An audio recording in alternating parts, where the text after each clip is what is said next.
Hello नमस्कार, आप सभी का बहुत बहुत स्वागत है आर्यस उत्कर्ष यूट्यूब चैनल पर। आज का हमारा टॉपिक रहने वाला है, आज हम इम्पोर्टेंट यानी कि मारवाड़ के शासक महाराजा तख्त सिंह साथ ही हम बात करेंगे यानी कि महाराजा सरदार सिंह के बारे में और महाराजा उम्मेद सिंह और हनुमंत सिंह से जुड़े हुए प्रमुख तथ्य जो कि हमारे एग्जाम के दृष्टिकोण से काफ़ी इंपॉर्टेंट है, जहाँ से एग्जाम में एक क्वेश्चन आता ही आता है। तो आइए शुरुआत करते हैं। सबसे पहले देखिए जानेंगे महाराजा तख्त सिंह के बारे में। अगर इनके टाइम पीरियड की बात करें तो इनका टाइम पीरियड जो है वो 1843 ईस्वी से लेकर जो है 1873 ईस्वी तक रहता है। जैसे मैंने कहा कि एग्जाम में जो है आपको तिथि नहीं पूछी जाती है, समय या मैं कहूँ टाइम पीरियड नहीं पूछा जाता, बट इससे एक आइडिया लग जाता है कि आसपास अगर कुछ ऐसा हुआ है कि कौन से राजा के काल का है, या फिर सीक्वेंस में राजाओं को जो है व्यवस्थित करने के लिए आपको दे दिया जाता है एग्जाम में। देखिए सबसे पहली बात आता है कि जब महाराजा तख्त सिंह की क्या हुई थी, यहाँ पर कोरोनेशन हुआ था, यानी कि मैं कहूँ यहाँ पर जो है राज्याभिषेक जो हुआ था, तो यहाँ पर पीए का मतलब होता है पॉलिटिकल एजेंट, और पॉलिटिकल एजेंट कौन था, तो लुड़नों ने जो है यहाँ पर भाग लिया था, है ना। ये भी आपको ध्यान रखना है, क्वेश्चन पूछा जा सकता है कि निम्नलिखित में से किस शासक के राज्यारोहण में जो है पॉलिटिकल एजेंट लुड़नों ने भाग लिया था। तो आपका करेक्ट आंसर हो जाएगा महाराजा तख्त सिंह। 1843 ईस्वी में जैसे ये गद्दी पर बैठते हैं तो तख्त सिंह ने क्या किया था, नाथों के विद्रोह को जो है यहाँ पर शांत किया था और ब्रिटिश सरकार के समक्ष जो है ध्यान रखेंगे अमरकोट का दावा यहाँ पर पेश किया था। अगर आपको क्वेश्चन पूछे कि राजपूत जाति में जो है प्रचलित यहाँ पर कौन सा हो जाएगा, कन्यावध को रोकने का प्रयास जो किया था वो किसने किया था, तो आप कहेंगे महाराजा तख्त सिंह के द्वारा किया गया था। आपको ध्यान रखना है कि 1857 की जब क्रांति हुई थी तो इसमें अंग्रेजों का साथ भी जो है किसने दिया था, तख्त सिंह ने यहाँ पर दिया था, और इसी के एवज में जोधपुर दरबार को क्या है, गोद लेने का अधिकार जो है इनको प्राप्त होता है। सबसे इंपॉर्टेंट यहाँ पर एग्जाम की दृष्टिकोण से कि बिठौड़ा का युद्ध जो है वो आखिर कब हुआ था और किस किस के मध्य हुआ था, तो आप कहेंगे डेट थी आपके 8 सितंबर 1857, और ये आउवा के जो ठाकुर होते हैं कुशाल सिंह चंपावत और उनके विरुद्ध जो है यहाँ पर जोधपुर के तख्त सिंह की सेना तथा कैप्टन हीथ के कोट जो होते हैं इनके बीच क्या होता है, पाली के बिथोड़ा नामक स्थान पर युद्ध होता है, और इसमें जीत किसकी होती है, कुशाल सिंह चंपावत की जीत होती है।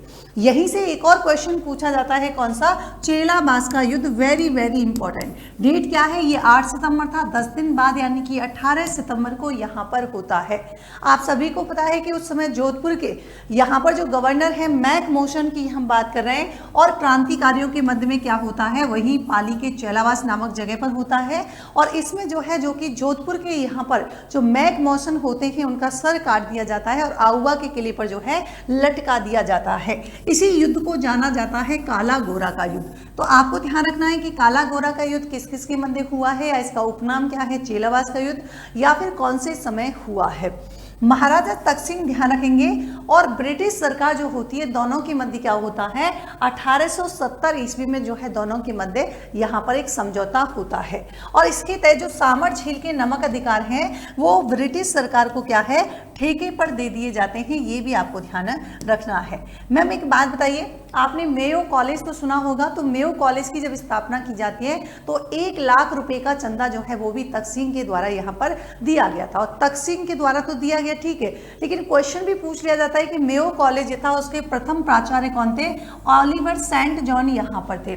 मैम एक बात बताइए, अगर क्वेश्चन पूछे कि लॉर्ड मेयो का जब दरबार लगा था 1870 में तो उसमें कौन से शासक ने भाग नहीं लिया था, तो आप कहेंगे तख्त सिंह ने जो है यहाँ पर भाग नहीं लिया था। तख्त सिंह की बात करेंगे तो इनके द्वारा मेहरानगढ़ दुर्ग में यानी कि जोधपुर की बात करें, श्रृंगार यानी कि सिरगार की चौकी का जो है इनके द्वारा निर्माण किया गया था, और यहाँ पर क्या होता था, राजाओं का राज तिलक जो है यहाँ पर होता था। तख्त सिंह ने क्या किया था, मतलब राजा की जो पासवान मतलब यहाँ पर उपपत्नी कह सकते हैं, तो इनकी संतानों को राब राजा का खिताब जो है वो भी किसने दिया था, तख्त सिंह ने दिया था, क्योंकि इससे पहले इन्हें बाबा कहा जाता था, बाबा नहीं बाबा। तख्त सिंह ने जोधपुर में ही क्या किया, श्रृंगार चौकी, बिजलोई महल तथा चामुंडा मंदिर का निर्माण किया। यहाँ पर ये भी इंपॉर्टेंट क्वेश्चन है कि चामुंडा मंदिर या बिजलोई महल जो है इसका निर्माण किसके द्वारा, तख्त सिंह के द्वारा करवाया गया। अगला इंपॉर्टेंट राजा आता है महाराजा सरदार सिंह। टाइम पीरियड 1895 से लेकर 1911 रहता है। सरदार सिंह को जो है क्या था, पोलो का बड़ा ही शौक था और जिस कारण इनके जो शासन काल है, इनके टाइम पीरियड में जो है जोधपुर को पोलो का घर भी कहा जाता था। और इन्होंने, ध्यान रखेंगे, पूना में पोलो चैलेंज कप हुआ था उसको भी जो है, या मैं कहूँ उसके विनर भी जो है ये आपके रह चुके थे। आपको ध्यान होगा जब चीन के बॉक्सर युद्ध की बात करते हैं तो इसको दबाने के लिए सरदार सिंह ने क्या किया था, अंग्रेजों की सहायता के लिए मारवाड़ी सेना जो है वो यहाँ पर भेजी थी। सरदार सिंह ने, ध्यान रखेंगे, आपने देखा होगा जसवंत थड़ा जो कि जोधपुर में स्थित है, जसवंत सिंह द्वितीय की याद में बनवाया था। और किसने, तो आप कहेंगे सरदार सिंह ने। और इसी को हम बोलते हैं राजस्थान का ताजमहल। क्या बोलते हैं, राजस्थान का ताजमहल जो है इसे कहते हैं। 1910 में क्या हुआ था, एडवर्ड रिलीफ फंड जो है स्थापित किया गया था, ये भी ध्यान रखना है। सबसे इंपॉर्टेंट बात कि बौद्धिक रिसर्च कमेटी जो है इसकी स्थापना कब की गई, 1910 में की गई। क्यों की गई, कविताओं का संग्रहण करने के लिए की गई। कौन सी भाषा की, तो आप कहेंगे डिंगल भाषा की। थोड़ा मैं फास्ट बोल रही हूँ क्योंकि इसका नाम ही 10 मिनट स्टडीज हुआ है, तो बस हम यहाँ रिविजन के फॉर्म में सारी चीजें कर रहे हैं। यहाँ पर देखिए, टेलीफोन का प्रचार इन्हीं के काल में सर्वप्रथम हुआ है। सरदार सिंह ने जोधपुर में घंटा घर का निर्माण, ये आपने देखा होगा, घंटा घर, ये भी सरदार सिंह ने किया था। और बाद में सरदार सिंह की मृत्यु 31 वर्ष की उम्र में यहाँ पर हो जाती है। यहाँ पर नेक्स्ट इंपॉर्टेंट राजा उमेश सिंह। यहाँ से सबसे पहले इंपॉर्टेंट क्वेश्चन ही यही आता है कि आधुनिक मारवाड़ का निर्माता किसे कहा जाता है, तो आप कहेंगे महाराजा उमेश सिंह। टाइम पीरियड 1918 से 1947, जब भारत स्वतंत्र होता है। आपने देखा होगा पाली के सुमेरपुर की बात करेंगे तो जवाई बांध का निर्माण इनके द्वारा करवाया गया था। और अकाल राहत कार्यों के दौरान जो है 18 नवंबर 1929 में उम्मेद भवन पैलेस या छीतर पैलेस जिसे कहते हैं, इसका निर्माण शुरू किया। 1943 में बनकर तैयार हुआ और इसके वास्तुकार जो है वो विद्याधर भट्टाचार्य और दूसरे कौन से थे, सैमुअल स्विंटन जो है यहाँ पर जयकर थे। ये आपको ध्यान रखना है। गोलमेज सम्मेलन जब हुआ था तो गोलमेज सम्मेलन में भाग लेने के लिए जो है JW यंग को जो है क्या किया था, उमेश सिंह ने भेजा था। दूसरी इंपॉर्टेंट बात क्या है, RS सुधालकर। ये जो है इस बार क्वेश्चन भी पूछा गया था अभी हाल ही एग्जाम में। RR सुधालकर समिति की रिपोर्ट के अनुसार 24 जुलाई 1945 को जोधपुर राज्य में क्या हुई थी, संवैधानिक सुधारों की घोषणा हुई थी तथा जोधपुर राज्य में विधान परिषद की जो है क्या है, ये भी स्थापना यहाँ पर की गई थी। आगे यहाँ पर देखिए, उमेश सिंह ने क्या किया था, तो आप कहेंगे जय नारायण व्यास जो होते हैं उनको मारवाड़ की ओर से संविधान सभा का प्रतिनिधि जो है यहाँ पर नियुक्त किया था। दूसरी इंपॉर्टेंट बात क्या है कि पूर्वी अफ्रीकी की यात्रा के लिए जो है ब्रिटिश इंडिया कंपनी के जहाज जिसका नाम क्या है, केनिया।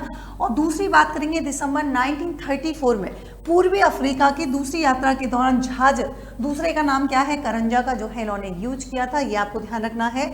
और इनका निधन कहाँ होता है, तो उमेश सिंह का निधन हो जाता है कहाँ पर, माउंट आबू हो जाता है। तो एक तो इंपॉर्टेंट यही बनता है कि जो जय नारायण व्यास जी जो है वो मारवाड़ की साइड से संविधान सभा के प्रतिनिधि नियुक्त किए गए थे, तो वो किसने किए थे, उमेश सिंह ने जो है यहाँ पर किए थे। अब हनुवंत सिंह से भी कई बार क्वेश्चन पूछ लिया जाता है और वो क्या होता है कि जोधपुर का जो बृहद राजस्थान में विलय हुआ था, तो ध्यान रखेंगे वो इन्हीं के काल की बात कर रहा है। महाराजा हनुवंत सिंह 1947 और 1947 से लेकर जो है इनका क्या है, यहाँ पर 1949 तक होता है। जोधपुर के राठौड़ वंश के अंतिम शासक कौन थे, तो आप कहेंगे महाराजा हनुवंत सिंह थे। और हनुवंत सिंह जो है ये जोधपुर रियासत जो है इसको अलग रखना चाहते थे तथा बाद में इन्होंने क्या किया, जोधपुर को पाकिस्तान में शामिल करने का हालांकि प्रयास किया। और अंत में सरदार पटेल और BP मेनन ने जब बहुत ज्यादा प्रयास किया तो इन्होंने क्या कह दिया, भारतीय संघ है ना, भारतीय संघ अधिनियम पत्र पर जो है साइन कर दिए 9 अगस्त 1947 को, ये आपको ध्यान रखना है। 14 जनवरी 1949 को क्या होता है, तो आप कहेंगे कि देखिए जोधपुर का बृहद राजस्थान में यहाँ पर विलय हो जाता है, ये आपको ध्यान रखना है। और बाद में जो है इनकी क्या हो जाती है, एक विमान दुर्घटना में यहाँ पर जो है इनकी मृत्यु हो जाती है, या मैं कहूँ इनका निधन हो जाता है। तो ये थे आज की इंपॉर्टेंट न्यूज, जो इंपॉर्टेंट टॉपिक है, कुछ इंपॉर्टेंट न्यूज है। अगर आप मेरे साथ यहाँ पर खेलो सीखो जीतो अद्भुत प्रश्नोत्तरी में जुड़ना चाहते हैं इंडियन राजस्थान पॉलिटी के लिए, तो आपको टेस्ट डेट जो है 21 मई को एक टेस्ट होगा जो आपको RS उत्कर्ष ऐप में जाने पर मिलेगा। 21 मई को, 21 मई के दिन ही मिलेगा। अगर आप यहाँ पर 90% से ऊपर स्कोर लाते हैं तो यहाँ पर यूट्यूब सेशन होगा 25 मई 2025 को, जहाँ पर आप मेरे साथ जुड़ेंगे रात को 8 बजे, जिसमें आपसे 3 क्वेश्चन पूछे जाएंगे और एक क्वेश्चन मात्र 100 रुपये का होगा। तो 300 रुपये राशि आप जीत सकते हैं, लेकिन राशि से ज़्यादा यहाँ पर आपको बाईटी सेशन पर जुड़ने का मौका मिलेगा।